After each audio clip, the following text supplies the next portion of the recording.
The All right. Reklaws, hey, What's up? how is it going? We're so good. I mean, end of summer, which is terrifying, but Oh my gosh, yeah, it's crazy. crazy. But I feel like this setup, this whole like chatting on Zoom is becoming pretty normal at this point. Like it doesn't even feel weird to see you in like one dimension. It's Yes, it's the new normal. Well, you guys have a lot going on for being in a time where you really can't do a whole lot. It seems like you guys are keeping extremely busy. I don't want to freak you out, but I just checked the media base chart like a minute ago, and your song's sitting at number 2, which is crazy. stop. Oh my gosh, that's so exciting. Oh my God. And it's so crazy because I was actually thinking about this song, and the entire life of it has been in this bizarre time. It's not like this song came out before things started to shut down.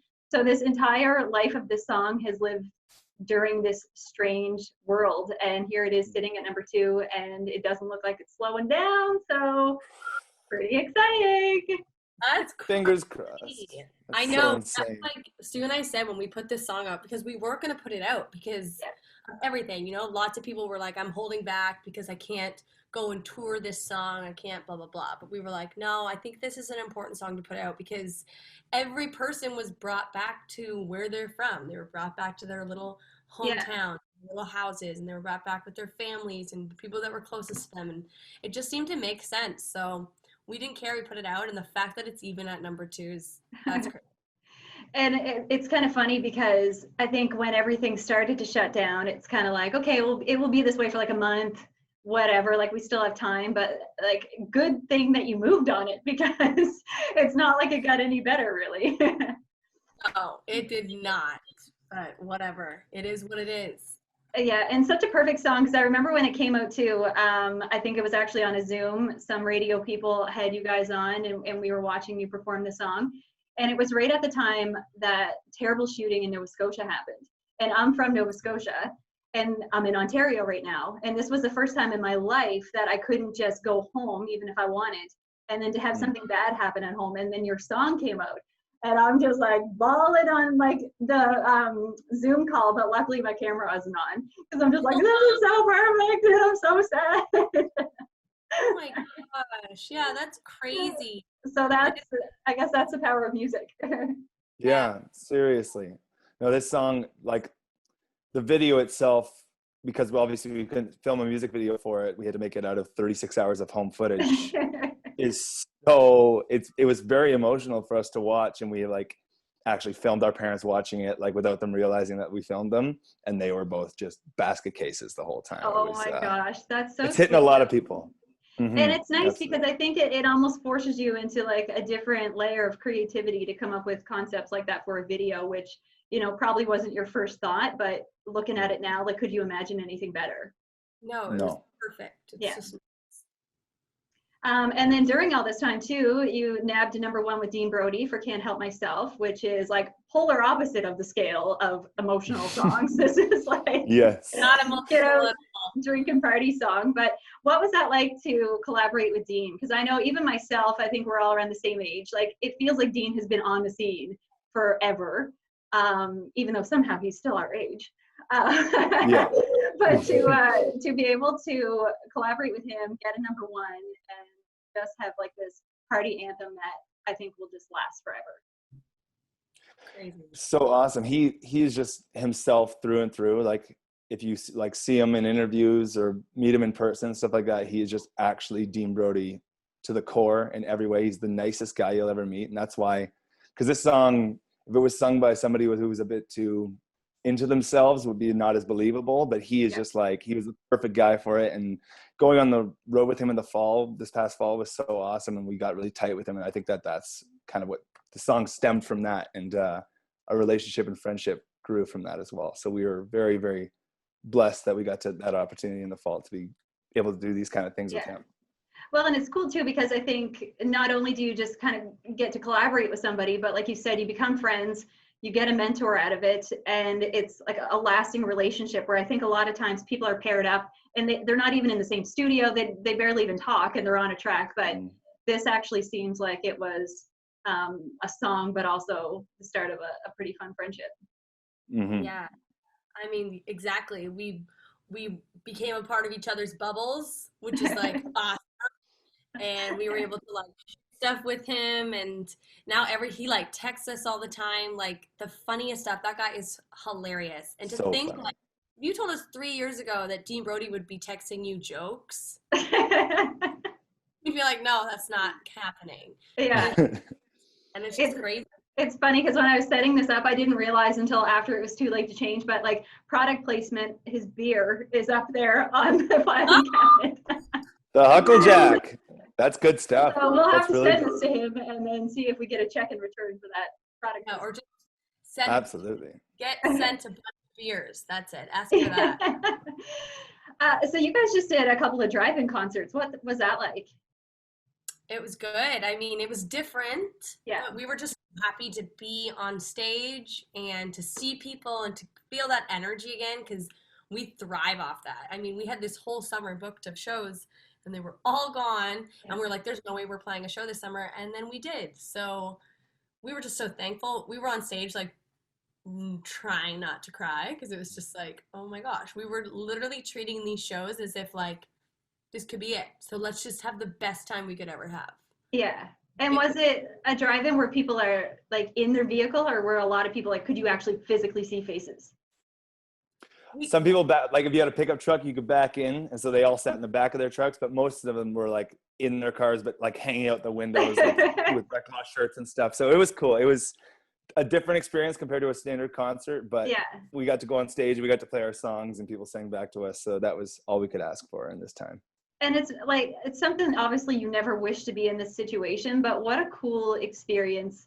Like, again, like something you would never get to do, and to see what people are willing to go through and do just to make this happen because they love live music. I mean, just as much as you love to perform it.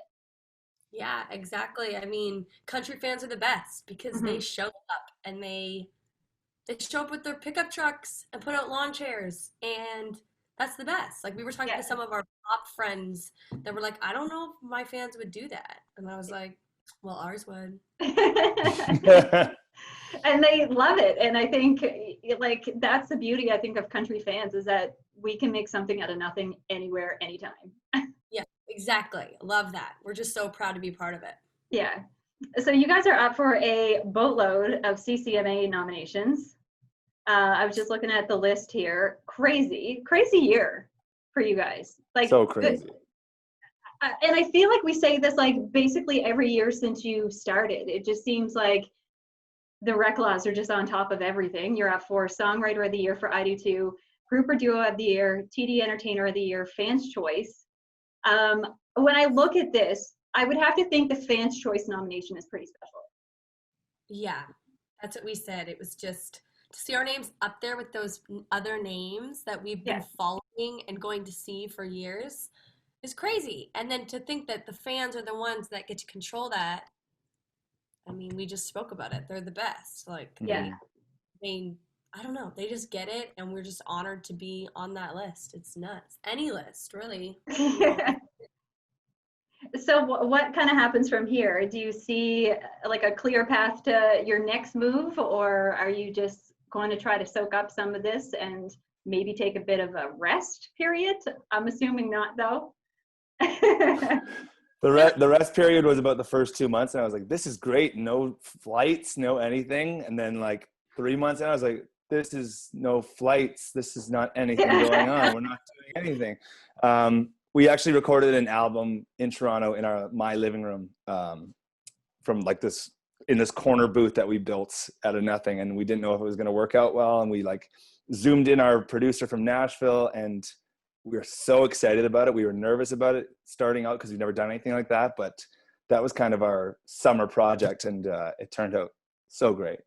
Yeah, that's awesome. So has this time kind of taught you anything or shown you something different that when things do go back to normal, are you going to have a different perspective on something in particular? I feel like just the whole thing, the idea that things are back will be like, sorry, my throat. That, like I can't even talk. Good luck singing, but here we go.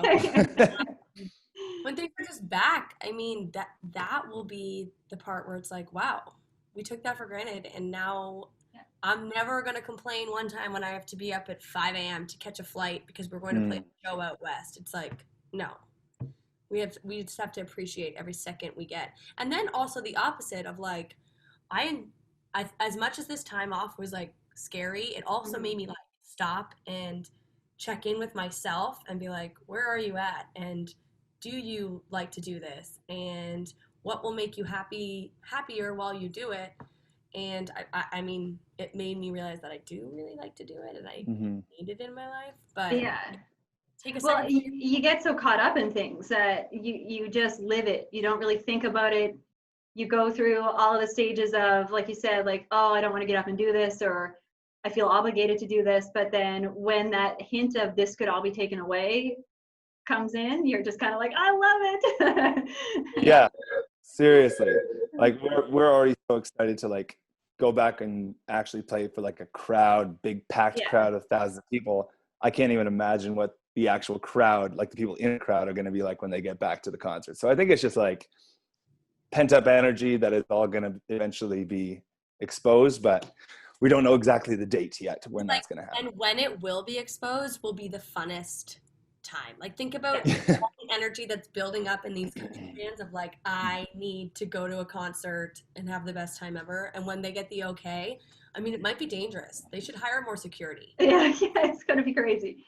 It's funny because I remember like on New Year's Eve being like, it's the Roaring 20s, like it's going to be so fun. And then everything just like stopped. But the 20s technically last for like 10 years. So imagine how crazy. I think it will be the Roaring 20s and it's going to be wild. Right. Ooh, I like that. And technically the Roaring 20s don't start till 2021. That's what I saw on a post. So there you go. This is like the pregame to the Roaring 20s. And it's going to be wild.